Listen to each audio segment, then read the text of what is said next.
Sonangae, komimaya komela, katina esore, obongo libasi nangae, kolela uyu yangae, komililu kusika, oyu nazanga kilobi, lelo komi yangae. Nazaki na Afrique du Sud, na Zimbabwe, na Zambie, je ne sais pas encore quel autre pays, on a tout ça. Aux hommes, les Congolais pensa considération pensa exaté. Oh, considération pensa exaté. Il y a peuple congolais tout individu. Il y a Congolais pensa Congolais kaka, n'importe quel Congolais. Aux hommes dans la frontière, on a ce bamoniga au passeport congolais, Vandana Nord. Tout le monde qui au Vandana Nord. On sentit donc vraiment bazo considérer bisoté. OK. Nazaki na Afrique du Sud, na Zimbabwe, na Zambie, je ne sais pas encore quel autre pays, on a tout ça. Aux hommes, les Congolais pensa considération pensa exaté. Oh, considération pensa exaté. Il y a peuple congolais tout individu. Il y a Congolais pensa Congolais kaka, n'importe quel Congolais. Aux hommes dans la frontière, on a ce bamoniga au passeport congolais, Vandana Nord. Tout le monde qui au Vandana Nord. On sentit donc vraiment bazo considérer bisoté. OK. Bongola meso mwene fongola misu omona pe fongola matoi oyoka sango ya mutuelle misunga oyo eyelibino ba Congolais nyoso oyo bobela ka maladi ya ndenge na ndenge oyo bozali pe na makoki ya kozwa ba soins de santé te ezala awa na mboka na biso to pe na libanda ya mboka na biso. Pona yango esengeli koyeba kaka ke na $5 na yo ya pamba oyo okobanda kofuta chaque fin ya mois okobanda kozwa ba soins de santé awa na mboka na biso même na libanda ya mboka na biso soki maladi na yo esengi bongo pe check up okobanda kozwa yango chaque semaine kaka ndenge yo moko olingi ya kosamba pete mbezali te bino moko botala mama Colette oyo azalaki kobela kasi maladi na ye esengaki ke akende kozwa soins de santé na libanda ya mboka tala ndenge mutuelle misunga ezwaki en charge na nyonso kobanda Kinshasa bino moko botala ndenge azali komata pepo awa na aéroport ya Njili destination bondimela ngai Afrique du Sud mboka ya Mandela précisément na Johannesburg wapi tango akitaki logement na ye ya qualité ezalaki na maboko ya mutuelle misunga bino moko botala condition pardon ya kosamba kuta te e bongo check up na ye na Afrique du Sud to pe ba examen na ye evalaki kaka na maboko ya mutuelle misunga bino moko botala ndenge babali kosala ye contrôle ya nzoto donc maladi nyonso oyo evalaki kobela ebimaki pe emonanaki misunga asungi mama azongi nzoto kolongono boyoka bino moko ndenge mama alobi bandeko soki botali na ba image elongi ya malade ndenge nazalaki na lelo esengo vraiment nami monaki vraiment ndire naza soki wapi ba séjour na ngai banda na yaki ti lelo vendredi nazoyebisa bino très bien bomoni mwa elongi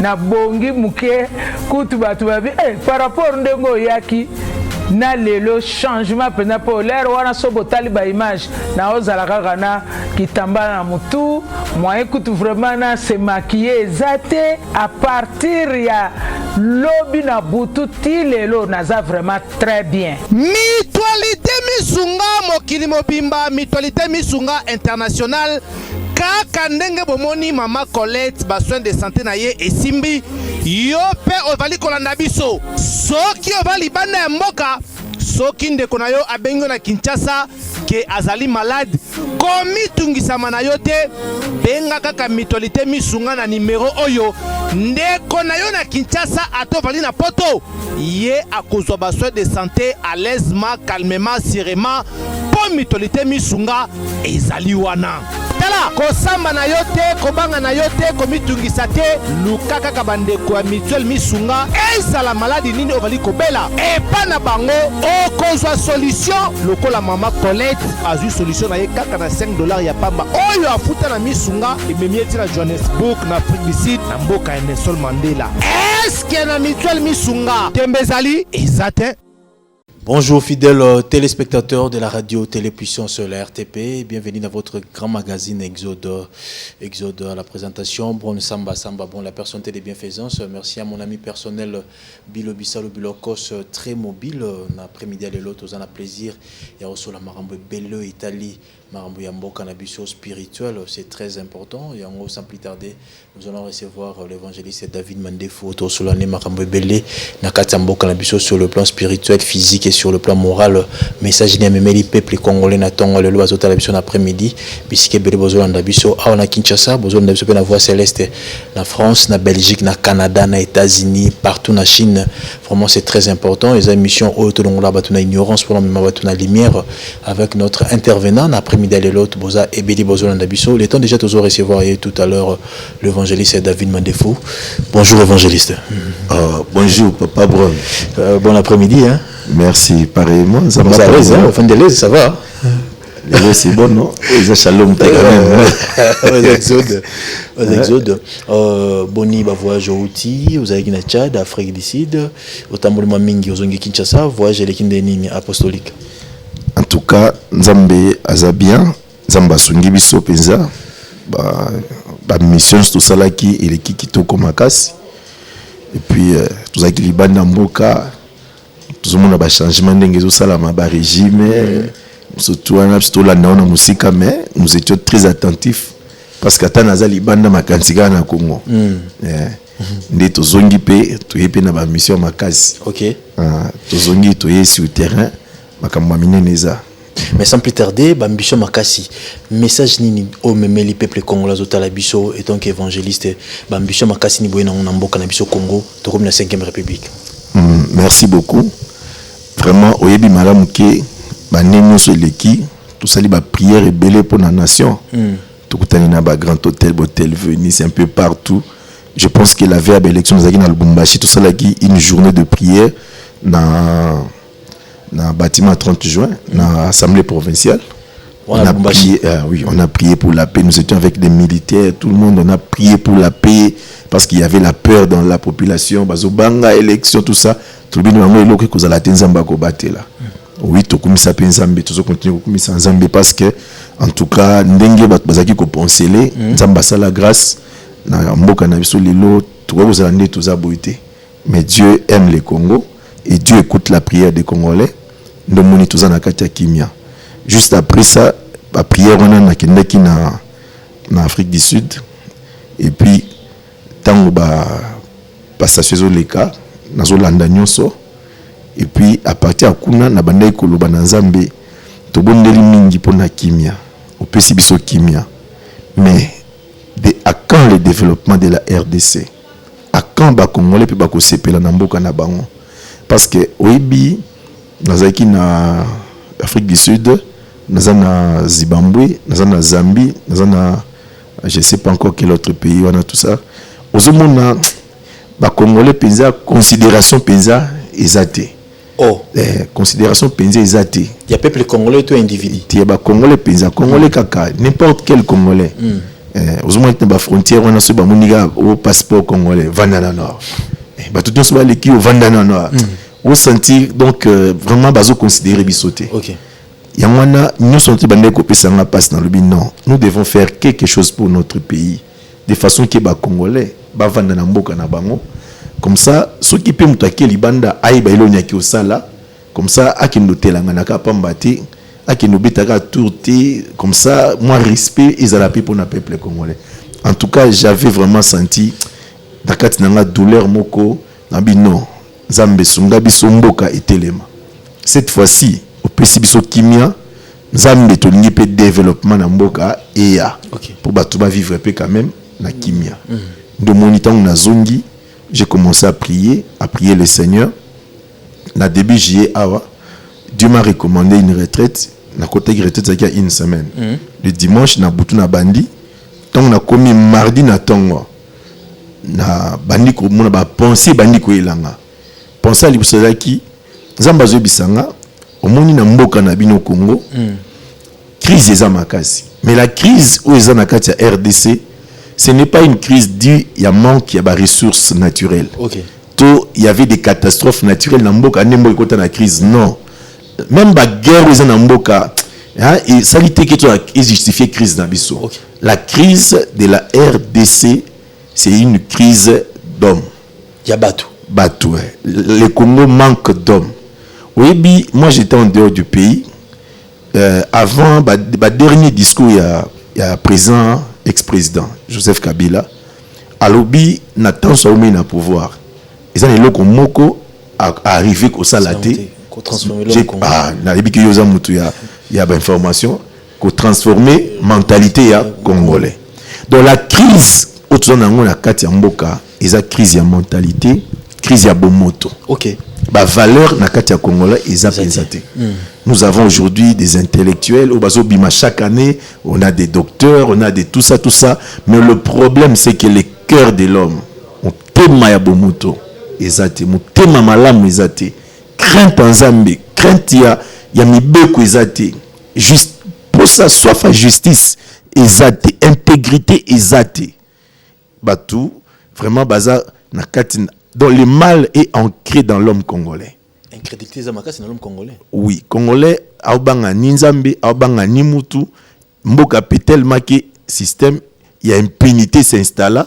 Mutabanga nzambe tabanga pi mibeko à l'état te pour que iskaba okende na epé ezate. Alors, na tango nazo mona makamso toana, nzamba ebisinga, omoni ndeza boye, na kosala na mboka na bino.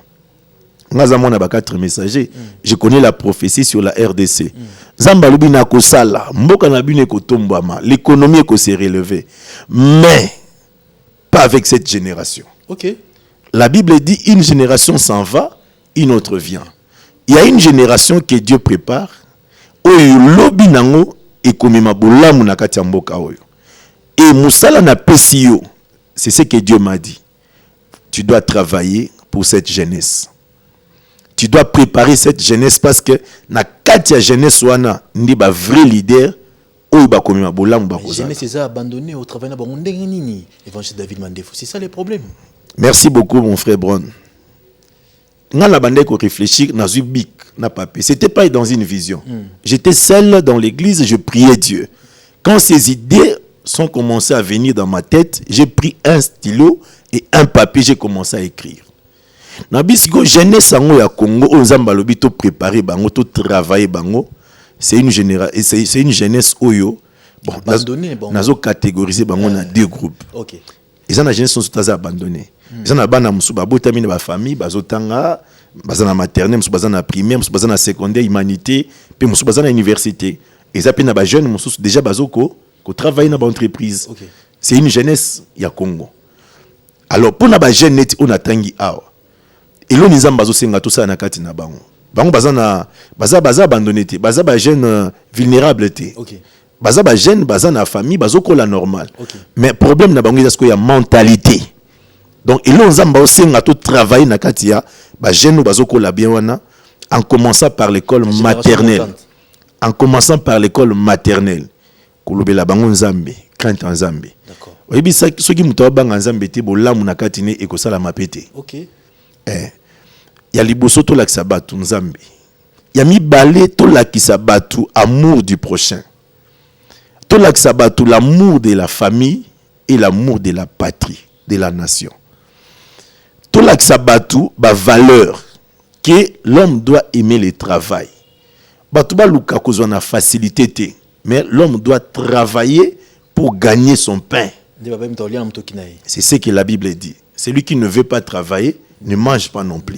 Et cet enseignement, nous devons vraiment amplifier ça. Okay. En même temps, tout l'axabatu, comment être propre, comment entretenir son milieu et sa propre environnement. D'abord sa vie, sa maison, et puis entourage naïe. Moutou à vivre na katia salité. Dieu, c'est un Dieu qui aime la propriété. Alors, ce sont des notions oyo. Toko tisango na katia jeunesse, kobandana maternelle. Non, pas ce exemple, moi, on a besoin moi utaka Europe, en 2008. Abota makuna, tant qu'on a zaki na bagage à 6 ans. Akiti na avion zaki na emballage moi simba ki na loboko. Tant qu'on a zotambola, police zo bisaye, jette. Atuni police, je jette où? Abi jette c'est mal là-bas, oh, je vois pas de poubelle. Abi je ne vois pas de poubelle. À côté na ngoti na mutuka. Voilà. Problème il y a mentalité. Donc dès le bas âge, moi na fois yeba mabena malam. Ayeba ki o na ko salate. C'est très important. Mais est-ce que ça la manière un changement de mentalité? Merci beaucoup. Et ça musala nzamba, et ça musala munene. OK. Tous exemple, il y a ba antivaleurs. Nous devons diaboliser ces antivaleurs afin que bana dès le bas âge, na maternelle, na primaire, na humanité, bana ba dégoûter yango, ba haïr yango. Je prends par exemple la corruption. Oyebi to diaboliser bisonga na za pasteur. Oyebi to teya mingi sur la sorcellerie. Peut to teya ngo pe mabe. OK. Bana ebeli ba bebi lupa cause ya mateya na biso mabe ba sorcellerie. Enseignement. Bandeko. Lelo na RDC, na sorcellerie, na corruption, nini oyo ebomi mboka makoleka. Moi je pense que la sorcellerie eza mingi ba effet eza mingi mabe pona mutu ye moko. Pour ngani na sambela les sorciers ne peuvent rien contre moi. Aussi mbati. Mais nous sommes tous victimes il y a corruption. Le pays est par terre à cause de la corruption. Talata mon chef de l'État hier. J'ai suivi, j'étais à l'étranger, il va combattre la corruption.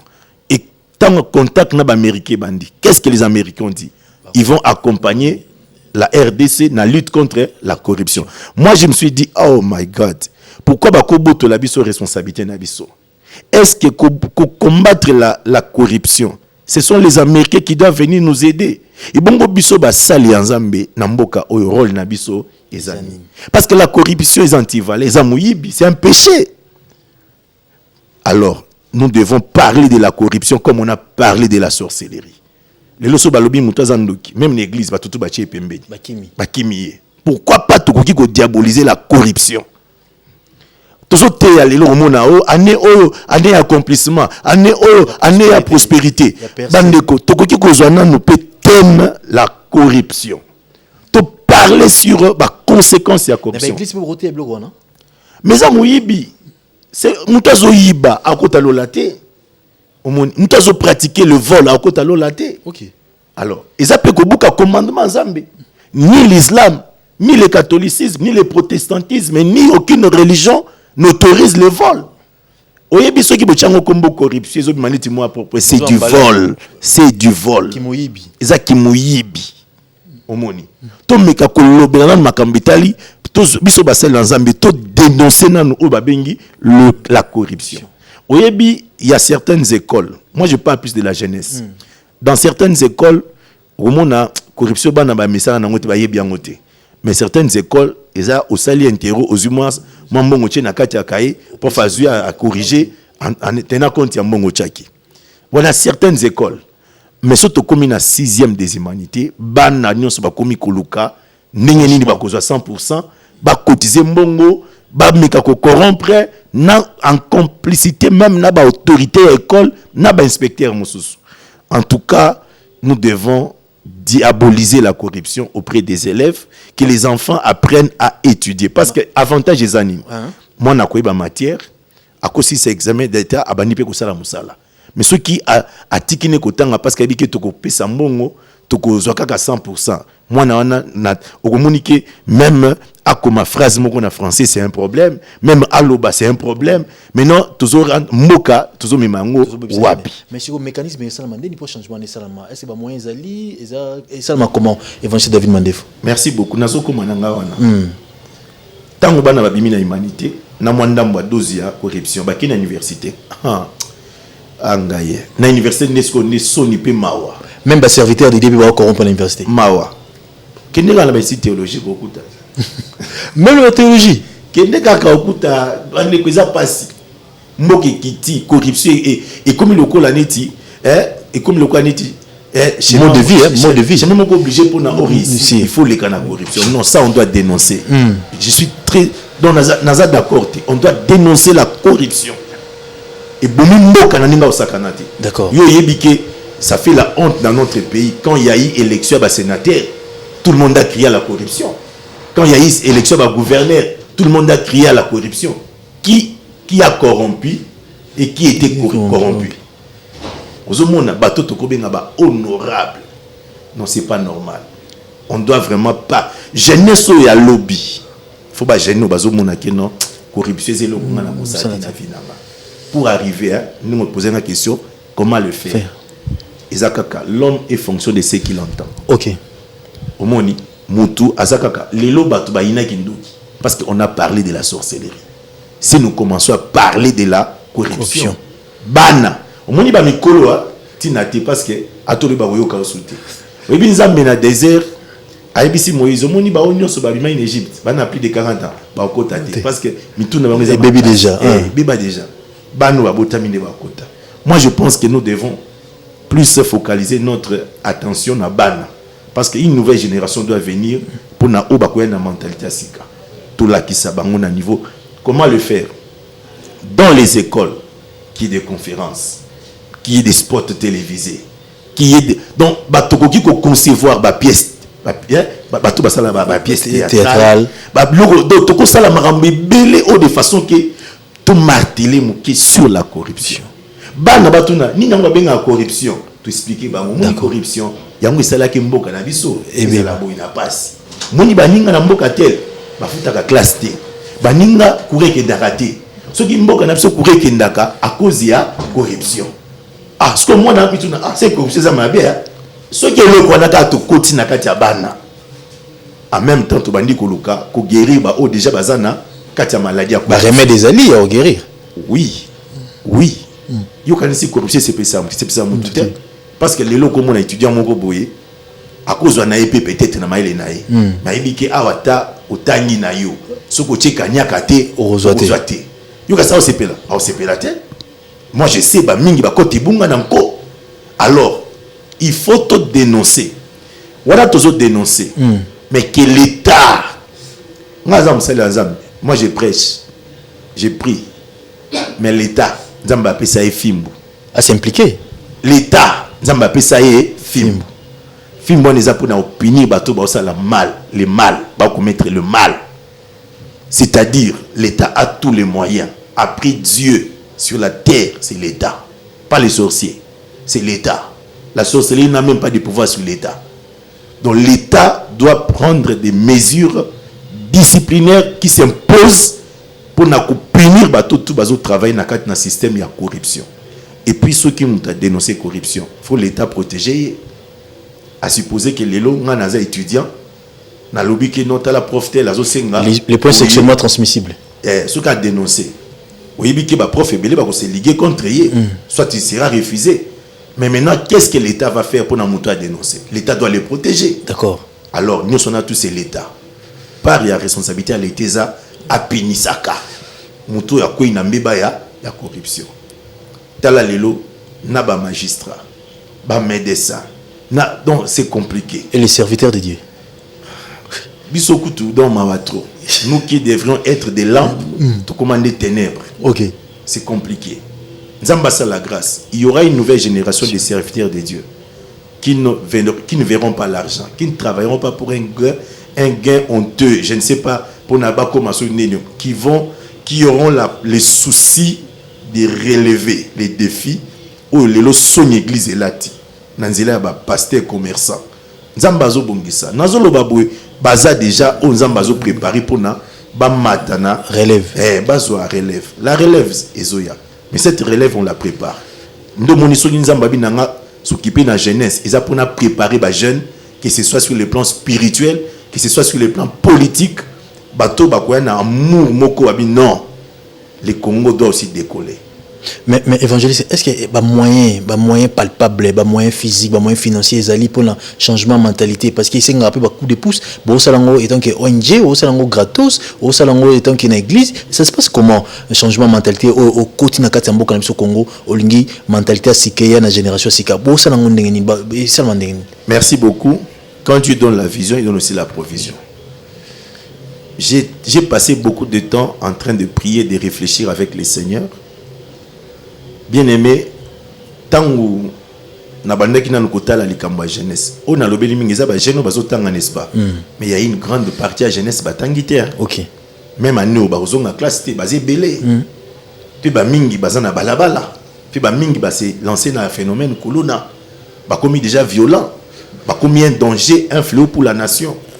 mais baza ba jeune congolais tokoki obwaka bango mais misala les atteint mutakuboyi la bango qui nationalité congolaise azate ce sont des jeunes oyo soki tozu charge na bango leloté nous allons continuer à souffrir pour na ba jeune wana qu'est-ce que na bande qui réfléchir pour na ba jeune d'abord les petits enfants qui sont à l'âge de scolarité au bazo zo makoki akotanga te nous devons les aider oyebi kotangi sabana c'est la charge de l'état ceux qui bana baotanga te mutu toko kanga toko funda na tribunal eza l'état parce que moi na libumwaza ya mutu so ka botani akomi moi na l'état soko meki sala kaka boma yo bi moi na l'état ko kanga OK l'état doit faire en sorte que bana nyoso basani batang j'ai béni le Seigneur pour notre décision au chef de l'état zanam je sais que ça sera pas facile mais il faut commencer quelque part d'accord et le col a déterminé que cette année ça va être effectif. Gloire à Dieu. Je soutiens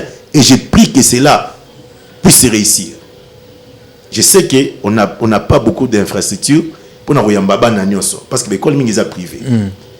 Makamo bazolo ba gratuité, ça ne concerne que les écoles publiques. Mais je sais que Dieu va donner encore beaucoup de moyens parce que l'État n'a déjà la corruption qui poche à l'État la vide et toboka.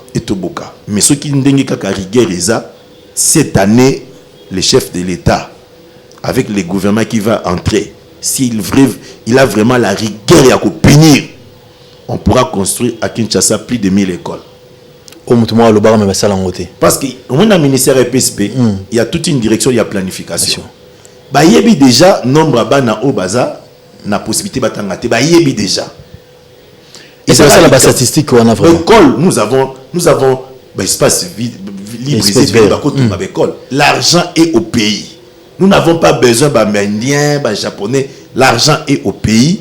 Question kaka, chef de l'État, Azanari Guerre, au conseiller, au Yibi à Kangio, ministre à Kangio, mon cas trafic d'influence à Kangio, pendant 3 mois. Beaucoup de changement, bon école, tout bando tonga école. Parce que si on n'investit pas dans cette jeunesse, tout ce que nous faisons, c'est rien. On bâtit sur les sables. Nous pouvons accepter de souffrir aujourd'hui, mais pas souffrir éternellement. Si nous voulons arrêter la crise du Congo, on doit investir dans cette jeunesse. J'ai béni le Seigneur. Il y a une sœur là, Nicolas a levé ton soda. J'encourage, je soutiens. Parce que moi, je suis pasteur des militaires, non? Je suis évangéliste dans le phare DC. Et c'est Bayo qui est payé. Bakonzi Bayo qui est. Tolo bakaka, Bayo kate, batutu so bazaba. Namboko batamite ya malam facilité baza. Na bakonzi. D'abord tel que je vois les chefs de l'État, aza animé na bonne foi. Bon Kabila yemoko tanga lobi ke na moni na 15 personnes. C'est que quelque part. Donc le problème c'est quoi? Batum. Baza ningite me baza. Et puis au baza, je prends un exemple. Les mêmes gens qui conduisent ici, Nabanzela, Azo brûlé, feu rouge, Azo kota ba deuxième bande. J'étais en Afrique du Sud, ils respectent les codes de la route. Mais pourquoi? Parce que là-bas, il y a la rigueur de la loi.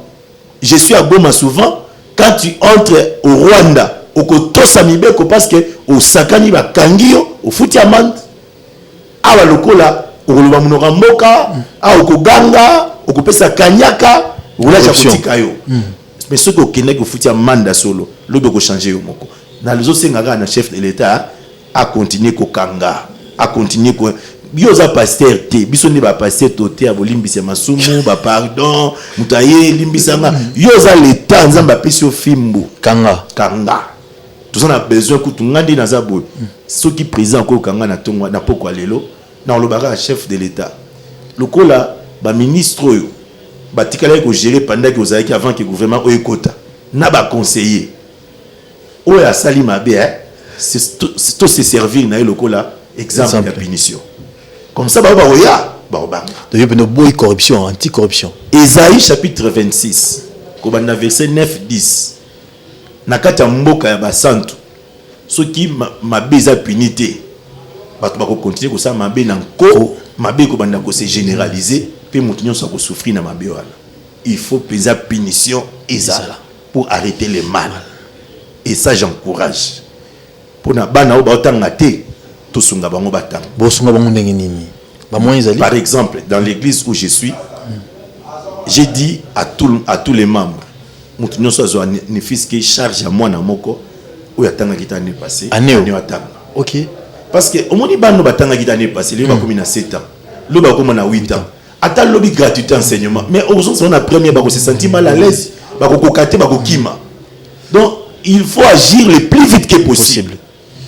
Bana batanga ki na tout ça la makasi na ba famille na biso bazangi te na lobi na bango mutu so na famille ni mo na tanga taza apesa biso kombo na ye na kati église ba nyonso bazaki kotanga te bo pesa biso ba kombo na ba na tamboli na za mingi na ba ka militaire baza kutu ebele koleka ba pesa ba kombo déjà bazo pesa. Okay. Na lobi boy mutu nyonso na église azwa charge ya mwana moko asa ilaye rentrer a futile Minerval. Le col là Minerval les a cher na ba privé na nyonso tout bon balaki ba longoli oyo ya école publique mais école les a des mini privés. J'ai eu le temps de parler avec certains promoteurs. Neti awa mingi na ngalima na moi école mwandam. Na si bango beaucoup zo ba na OT bo réduire mo ki frais parce que eza bango te ba ko futa mais biso nde to ko futa. On nous a accordé to futa peut-être la moitié. Que Dieu soit loué. Et je sais que na outi siko réunion na quelques membres de l'église na bande comme sous auto sala na kati makambo yo pour dans total ndenge nini avant fin de semaine topé sa banana fourniture bazonga classe d'abord dans nos familles dans l'église et dans notre entourage. Mais ça ONG to zanini mambo sala. Oui, quand j'ai posé la question Seigneur, mais musala on sala ndenge nini makanzi lingai créer ONG. Parce que tu peux pas aller vers les enfants sans avoir l'autorisation de l'État. Pour l'État autorisé et sengeli ayi boki sala nini au salon nini et l'État voyait bango par les statuts. Donc il faut un statut et cadre makambo salamaka eza une organisation non gouvernementale et de développement. C'est comme ça que j'ai créé une ONG dénommée Action mondiale pour la promotion de la jeunesse. Pourquoi j'ai intitulé ça mondial? Mais pourquoi vous dites la jeunesse? Mais c'est ça l'avenir de la nation. C'est ça l'avenir de demain. C'est que nous serons demain, c'est cette jeunesse aujourd'hui. Moutako vivre pour na leloté. Au local ozolia lelozo mona que c'est fini, c'est tout. Non, tu dois aussi penser à l'avenir. Et lelo, n'a pas ce exemple. Quand moi j'étais encore à l'école primaire, secondaire, na ba livre to bané kotanga la Chine était parmi les pays sous-développés. Parmi les causes de sous-développement la Chine, c'était le surpeuplement. Aujourd'hui, je crois on a déclassé ces livres parce que la Chine n'est pas parmi les pays sous-développés. Et qu'est-ce que la Chine avait fait? Il a pris sa jeunesse à Tindi Bango en Occident. Ba kindeko tanga, ba apprendre technologie, ba apprendre nyoso, si ma ramener bango na Chine, ba banda osala. Lelo banani bazo concurrencer les États-Unis. Ba chinois. Que ce soit na technologie, na armement, na makamyo surtout na médecine. Ils ont investi dans la jeunesse. On peut accepter de souffrir aujourd'hui mais pas dans 20 ans. OK. Nous devons investir dans cette jeunesse. Ba bazo tanga te batanga. Mais ba o déjà ba koli moya ko tangisa te.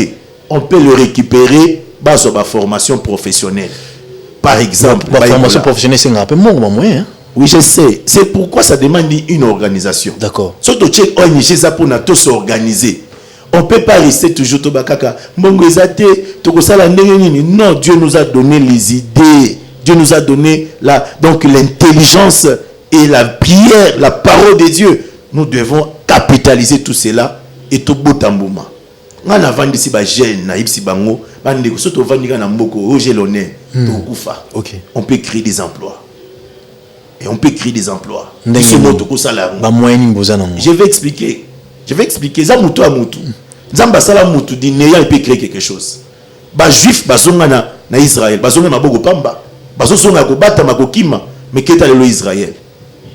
70 ans après. Bazonga ko bazaki neloni. Ils ont pris conscience. Singapour. Hein? Quelques années passées, Dubaï, quelques années passées. C'est la tête des gens. Ils ont travaillé. Et le école besoin de vieillir. Nous devons travailler pour notre pays. Ce ne sera pas facile car l'autre monde a un résultat. Mais tout succès, toute réussite, il y a un résultat, il y a un travail bien fait. Nous devons commencer à travailler. Je sais que les lots, je ne sais pas si kakaboui, mais na tokobanda muke muke.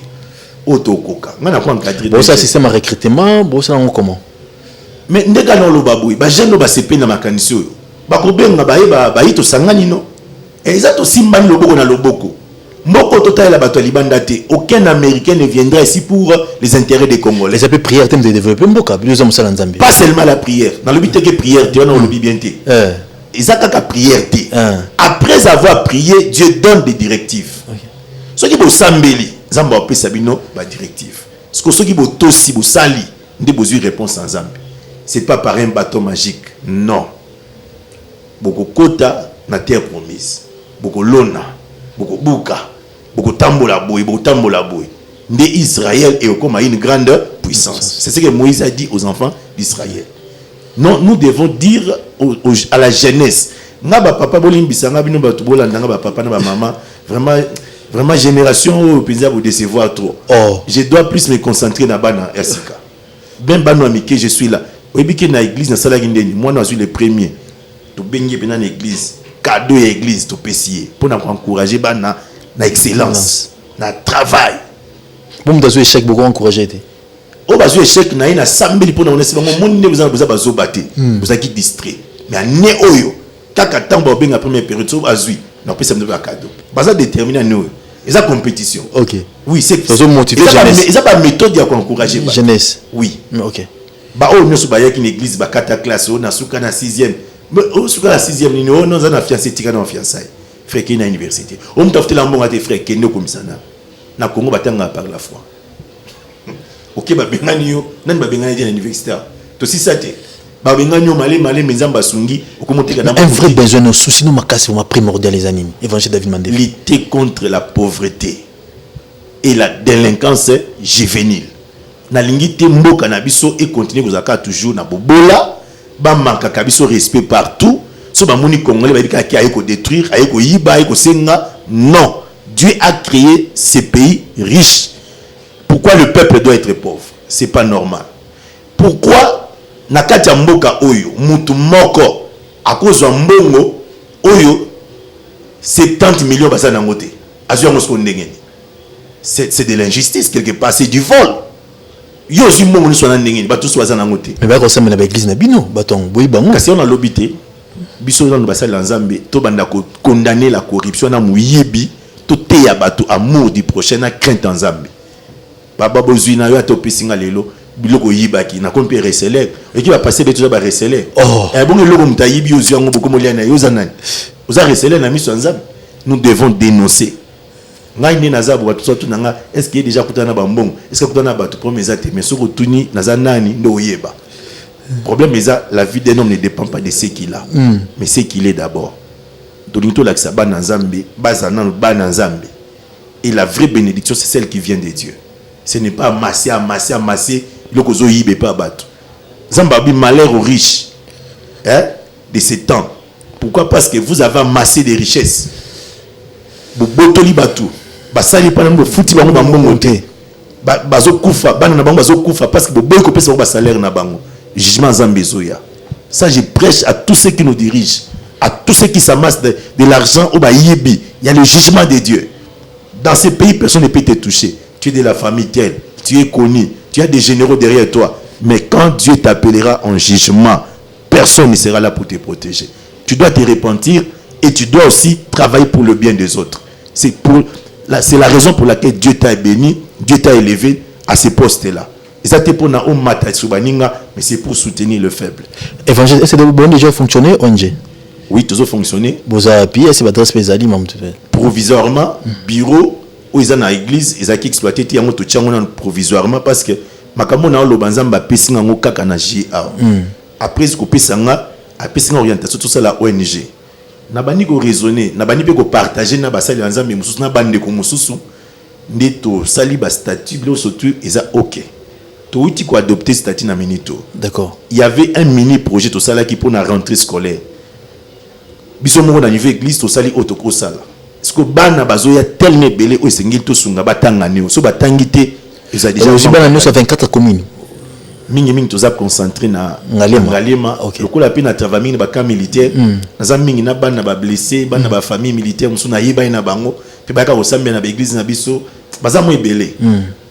mais avec qui bassin basé belé koleka gratuité ko sala manango mais mingi ba kozana possibilité ba kina école publique nous devons les soutenir tant on a sur les cabo isa pona ba tomité mamalamu na Congo basilité tozana ngabeno 42 na commune de Ngalema quartier Mfinda en face à centre sport militaire ba coordonner to pesati ba coordonner faut pas pas doit aller dans le petit napoto hein ba kolanda ba kosala oyebi photo sunga mboka na biso il faut to sunga mboka na biso nous devons travailler main dans la main. Je crois que réussite à Congo c'est dans la jeunesse. Je crois la réussite c'est dans la jeunesse ceux qui t'ont investi dans la jeunesse mais ceux qui t'ont investi te ba kuluna lelo un kuluna ko bota bana ba koma bana kuluna so boti bana baza bana ba fiti kuluna non mais lelo combien de kuluna na commune ngale mais baza combien na kan church na kan kokolo ba kuluna bana baza combien na lubwa kokuna baza combien mais ngana lala bazo bingo na ba désert oh koto tozana malweka bazo buka déjà porter bazo buka ba kuluna mais nganda za mutu na okendeni na lamsika madame to sambeli kaka après quelqu'un to tuni boni yo ba keka ba kotite na bi gloire à Dieu mais et c'est un moyen na kekuna siko na keko tala réseau ba kuluna même bana 11 ans baza enrôlé na ba kiri ya kuluna jeunesse quel avenir pour la RDC bazo tanga bien te musu bazo tanga te opi bakoli bakomba kuluna bakomi kosala ba cérémonie bazui makila babendani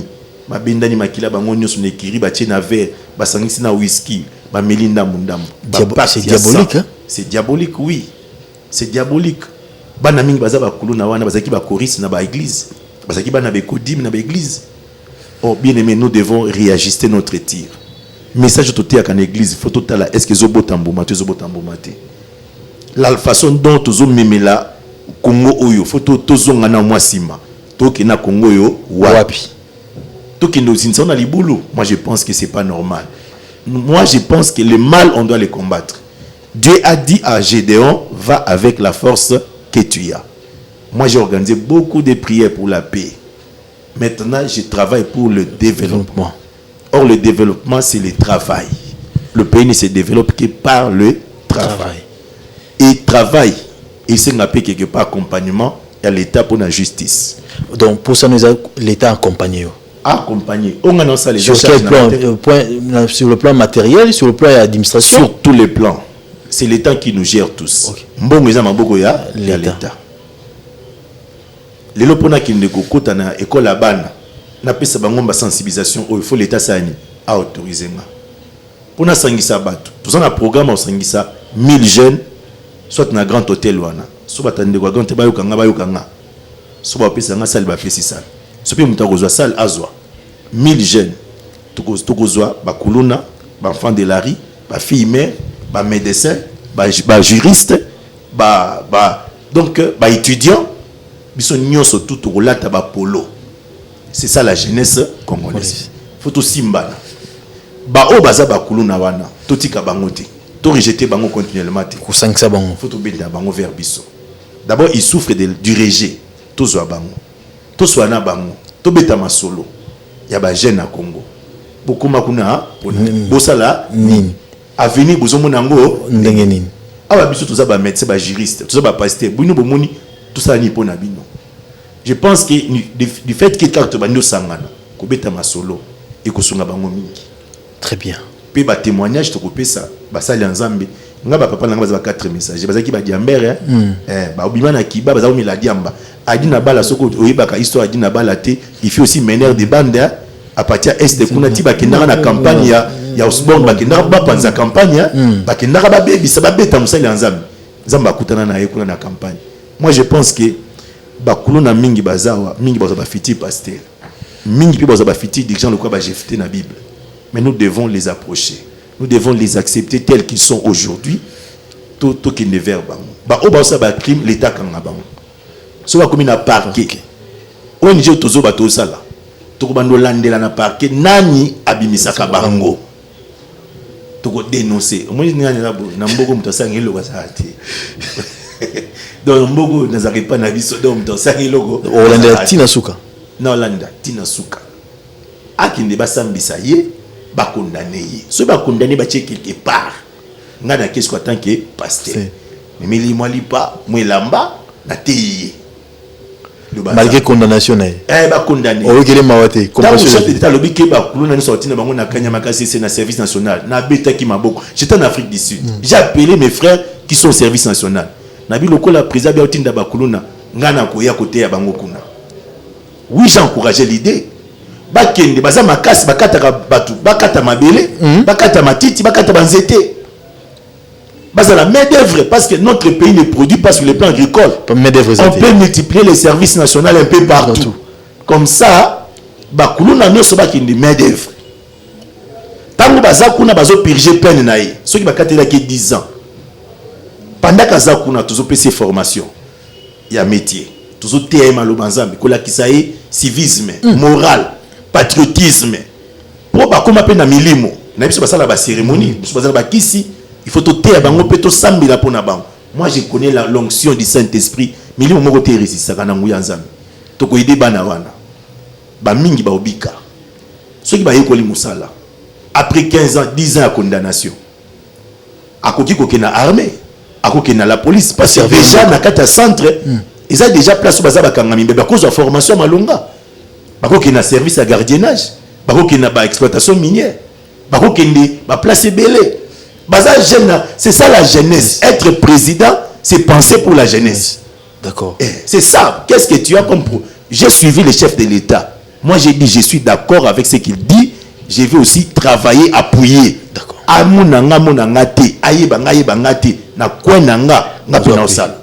Évangile David Mandefo, Bilo Saïso Sintom, déjà cité, tu as la caméra.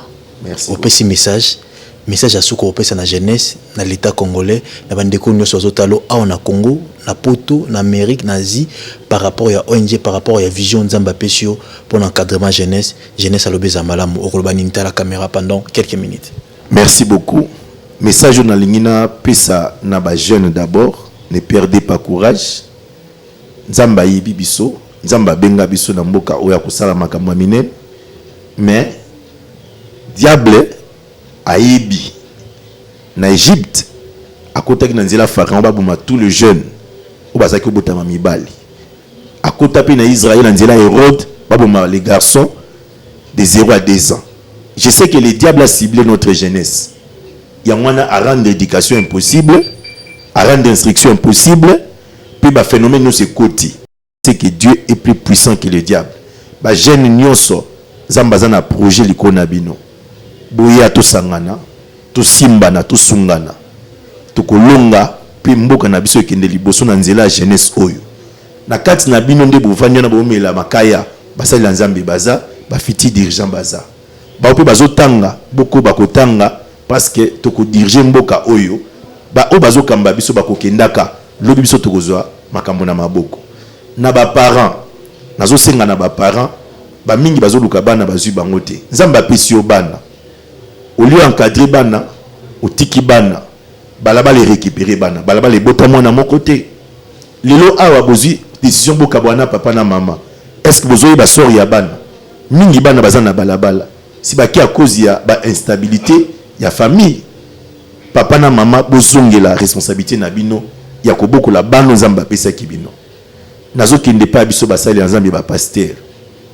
Mboka oyo izana batu batangi mingi.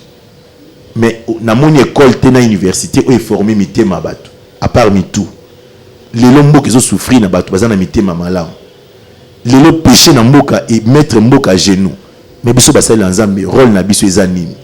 Je vais inviter tous les hommes de Dieu, tout est à l'issue sur repentance, tout est à amour, tout est à justice. Babiloka okena poto tout est à mingi et botisi mumate tout est batu o nzamba ko pambola. Tout le monde peut bénédiction dans mboka ngo ezaka kate oli kaka koto toliate oli kaka koto toliate batu ba olia ndenge nini pendant qu'on n'a pas travail ba salaire ba batu za mabe batu ba olia ndenge nini lelo na église na yo si ba konzi bazo sambela est-ce que côté ya bango to vandisi peke non moni yo oza mwana nzambe longola soni pour na basali donc parmi ba konzi yo oza mwana nzambe longola soni na église sala penza batu ba mona bolam lelo ba ko banana président. C'est un membre de l'église, n'est-ce pas? Ouais, merci, toi, c'était ma coordonnée. Hein? Merci. Merci. Tout basé sur l'église. Tout ça, Moussala.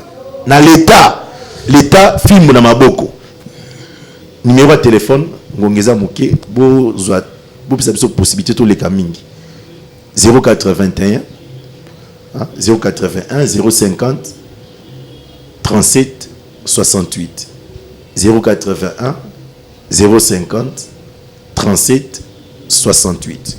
So côté na Facebook David Bambuta Mandef.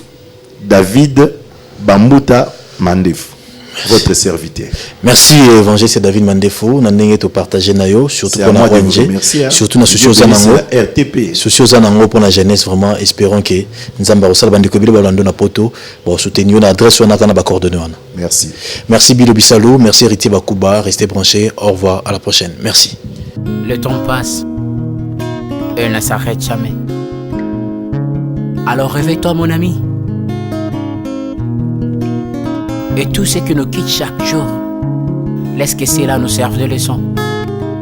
Car à chacun son jour, à chacun son tour. Peut-être demain sera ton tour. Alors réveille-toi et prépare ton âme. Car un jour,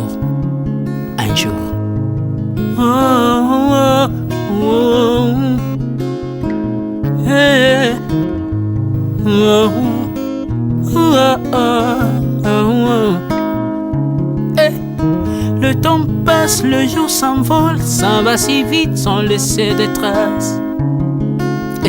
Comment faire pour l'arrêter, car il nous amène vers le jour de départ. Tous efforts avant nous n'ont pu l'arrêter. Il s'en va sans arrêt, sans pitié, ni nous laisse le temps de faire nos bagages, et de tout mener. Le temps passe, le jour s'envole, s'en va si vite sans laisser de traces. Comment faire pour l'arrêter, car il nous amène vers le jour de repas. Tous ces efforts avant nous n'ont pu l'arrêter. Il s'en va sans arrêt, sans pitié, ni nous laisse le temps de faire nos bagages et de tout amener. Il s'en va seul sans nous. Faut me perdre tout plutôt que de perdre son âme, À quoi bon tout gagner, ben sera que vanité. À quoi bon tout gagner, perdre son âme si l'on est censé de tout laisser. Moninga, verser le sang de l'autre, si demain sera le tour, tu seras seul comme dans un miroir. À quoi bon tout gagner, perdre son âme si l'on est censé de tout laisser. Moninga, verser le sang de l'autre, si demain sera le tour, tu seras seul comme dans un miroir. Où tu rendras compte devant le Seigneur toute ta vie sur terre. Après avoir tout gagné, l'on s'en va seul, sans rien amener. Faut me perdre tout plutôt que de perdre son âme. À quoi bon tout gagner, demain sera que vanité. Faut me perdre tout plutôt que de perdre son âme. Perdre son âme. À quoi bon tout gagner, demain sera que vanité. Moninga, tala tangwe koleka. Moninga, tala bato bako kende. Kosala lolendo na mokili okanisi mokili yango yayo, etala bato bakoleka. Tango ekomema ngai, tango ekomema, tango ekotika moto te. Bakulutu bayakala basi bakende. Moninga, tala tango ekomema. Papi Charles Mombaya si akenda kala. Otango eza komema. Ya Maria si akenda ye. Misa mungolo we, tala tango ebebi ye. Papa de baba si akenda kala. Tango eza koleka. Ale moloto we si akenda kala. Tango eza koleka. Ata mobutu sese kokukungwendo wazabanga asi akenda kala. Tango eza koleka. Muse Laurent Désiré Kabila akenda kala. ntango eza koleka ntango ekotika moto te ntango ebangaka mokolo te liwa abangaka mokolo te abangaka peleki te abangaka moto mbongo te ayokaka mpe mobola mawa te liwa ntango ayaka amemaka moto nyonso ntango ekoleka engela bomoi na yo epa na yawe ntango ekomema engela bomoi na yo mokolo na yo ekoya okokende ndenge nini le temps passe ne s'arrête jamais le temps passe moninga tala ntango ekomema moninga tala ntango ekoleka moninga tala ntango ekomema moninga tala ntango ekomema ntango ekotika moto te engela bomoi na yo tala bato bakokende osala ndenge nini okotikala ebende te okotikala ebende le temps passe ne s'arrête jamais le temps passe ne pardonne jamais le temps passe ne s'arrête jamais lengela bomo moninga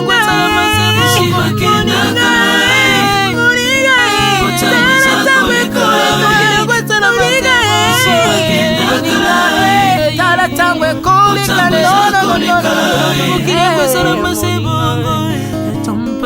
ekolo nyonso bato bakokitango eza koleka nalela mpona nini nalela mpona nini tango eza koleka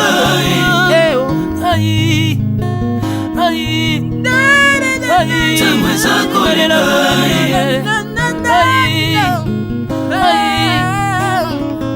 tango eza koleka le temps passe Alvin et Bea tala tango ekoleka nabongisa bomonanga mpona nini bato bakokende biloko nyonso ekoleka nalelalela ntina nini natangisa makila na boma bato mpona nini soki nyonso ekoleka un jour nabanga kufa mpona nini soki naza putulu ya pamba mokolo ezali na koleka le temps passe